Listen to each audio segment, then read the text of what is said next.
Is the legal saga between Justin Baldoni and Blake Lively finally winding down? Some insiders think a settlement might actually be on the table, even though not long ago both camps were adamant about not backing down. There's been a flurry of developments, especially since the judge tossed out Justin's massive $400 million case against Blake, Ryan Reynolds, and their publicist Leslie Sloan, along with the $250 million defamation suit against the New York Times. Despite the court's decision, Justin's legal team insists this isn't the final chapter. Meanwhile, Blake appears to be celebrating it like a complete legal triumph.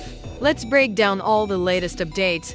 Blake Lively made a public appearance at a Tribeca event soon after the ruling, clearly relishing the judge's decision to dismiss Justin Baldoni's counterclaims. On Instagram, she shared a message that radiated victory, saying, "Last week, I stood united with 19 organizations fighting for women's right to speak up about their safety. Like so many, I've experienced the weight of a retaliatory lawsuit, the shame and silence it tries to impose. While my case has been thrown out, countless others lack the means to fight back. I'm more determined than ever to defend every woman's right to her voice, her story, and her safety. Check out these incredible organizations for support and resources. Thank you to everyone who stood with me, whether I know you personally or not. I'll never stop standing up for you." But the story's far from over. Justin's attorneys have until the 23rd to figure out their next legal move. On June 10th, Justin's lawyer Brian Friedman gave a fiery statement to People, pushing back on Blake's so-called victory. He stated, "Blake and her team's celebration is premature and unfounded. This case revolves around fabricated claims of harassment, retaliation, and an imaginary smear campaign that her team conveniently calls untraceable because it never existed. Her allegations are just as false now as they were on day one, and we're moving forward with full confidence. I'll personally be taking Blake's deposition soon." He also acknowledged the continued public support and praised online communities for covering the case with care and accuracy. Legal analysts are also weighing in, warning Blake that popping the champagne might be a little too early. Experts told People that the case still has room to evolve. Gregory Diamore, a Los Angeles attorney not involved in the case, explained, "There are still motions and amendments that can be made. I've seen cases that looked settled be overturned on appeal. This ruling is significant, but it's not final." He added that the majority of civil suits end in settlements, and this one remains highly likely to go that route even now. That said, Blake does gain leverage from this recent decision.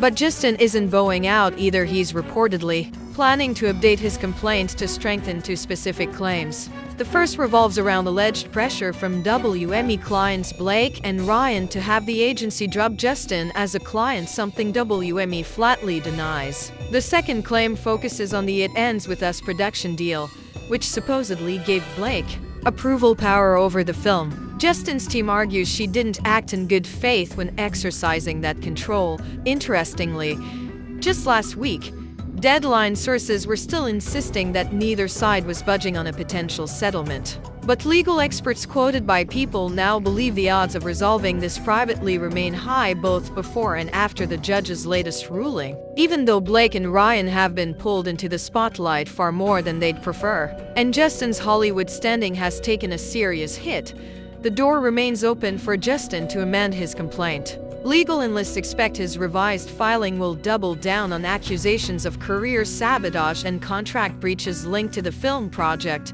The most explosive claim is that Blake and Ryan, leveraging their influence as WME clients, pressured the agency to sever ties with Justin. If proven, that could qualify as tortious interference. Again, WME denies all of this, but the battle is clearly far from finished.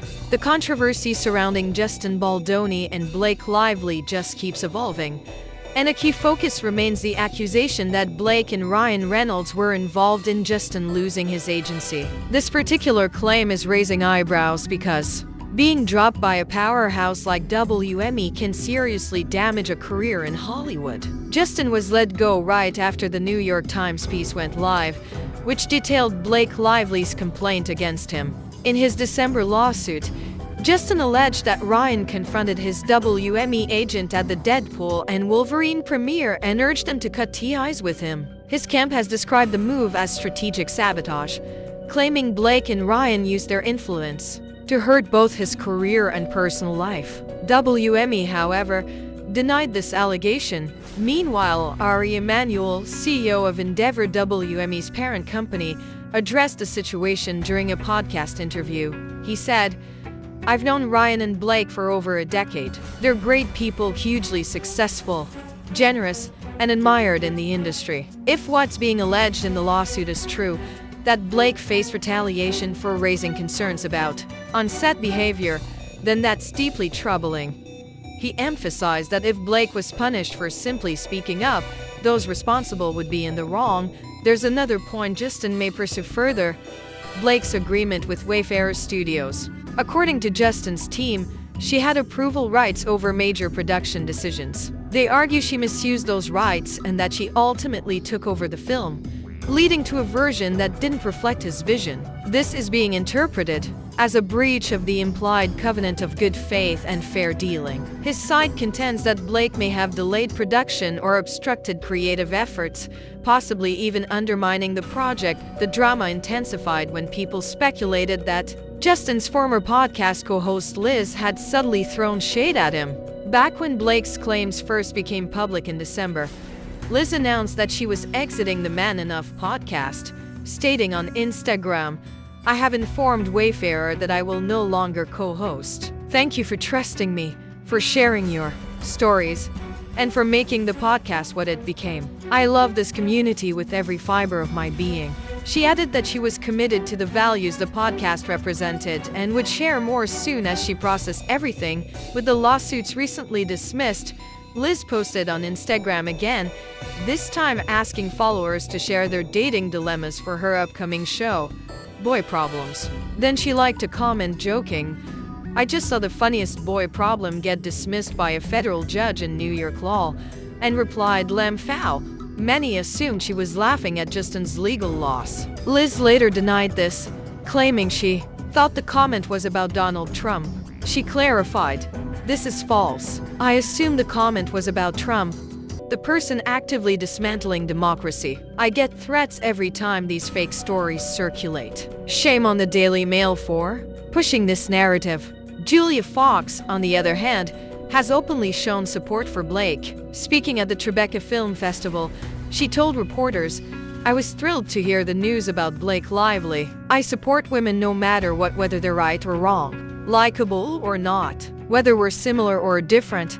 I stand with women." Julia said she could relate to the scrutiny Blake has faced, adding, "People have been incredibly cruel online, and I understand how that feels."